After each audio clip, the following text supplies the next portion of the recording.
एक गांव में एक साधारण किसान रहता था। उस किसान के 4 बेटे थे जो धीरे धीरे बड़े हो रहे थे। किसान के 3 बेटे बहुत समझदार और चतुर थे, लेकिन सबसे छोटा बेटा थोड़ा भोला और कम अक्ल वाला था। हालांकि उसमें एक खासियत थी, जितना वह दिमाग से सीधा था उतना ही वह शरीर से मजबूत और बलवान था। एक दिन किसान ने सोचा, मेरे तीनों बड़े बेटे तो अपने हुनर से कहीं न कहीं अपना गुजारा कर लेंगे, लेकिन यह मेरा छोटा बेटा तो नादान है। इसका भविष्य मुझे चिंता में डाल देता है। काफी सोच विचार के बाद किसान ने तय किया, क्यों न इसे पहलवानी सिखा दूं।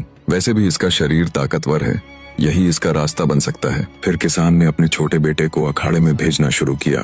उसे पौष्टिक भोजन और बढ़िया खुराक दी जाने लगी। धीरे धीरे वह युवक एक ताकतवर और प्रसिद्ध पहलवान बन गया। समय यूं ही बीतता गया।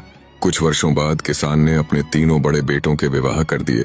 जब घर में तीनों बहुएं आईं तो उन्होंने देखा कि छोटा देवर तो दिन भर आराम करता है, खाता है और अखाड़े में खेलता है, जबकि उनके पति खेतों और कामों में मेहनत करते हैं।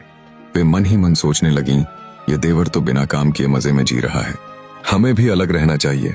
धीरे धीरे घर में कलह बढ़ी और तीनों बहुओं ने अलग होने का विवाद खड़ा कर दिया। किसान ने सोचा, अब तो छोटे बेटे की भी शादी कर देनी चाहिए ताकि सबका जीवन व्यवस्थित हो जाए। इस तरह उसने छोटे बेटे का विवाह भी कर दिया। संयोग से पहलवान की पत्नी बहुत सुंदर और बुद्धिमान स्त्री निकली। उसका सौंदर्य पूरे इलाके में चर्चित था।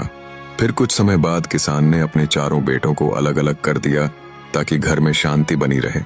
अब बड़े तीनों बेटे अपनी समझदारी से अच्छी कमाई करने लगे, लेकिन छोटा बेटा, जो बस खाना और कुश्ती करना जानता था, जल्दी ही आर्थिक परेशानी में पड़ गया।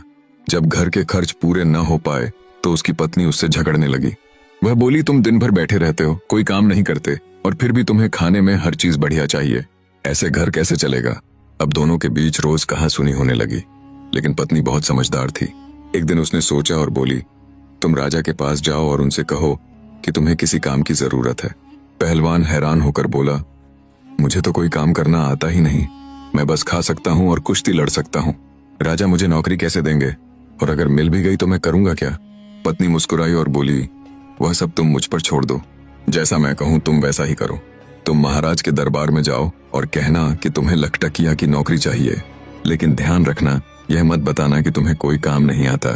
पत्नी की बात सुनकर पहलवान थोड़ी झिझक के साथ तैयार हुआ।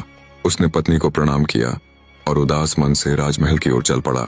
जब वह राजा के दरबार में पहुंचा तो राजा ने देखा कि एक लंबा चौड़ा तगड़ा और बलवान युवक उसके सामने खड़ा है।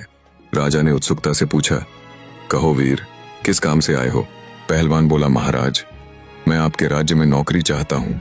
राजा मुस्कुराते हुए बोले, ठीक है, पर बताओ तो सही, तुम कौन सा काम कर सकते हो।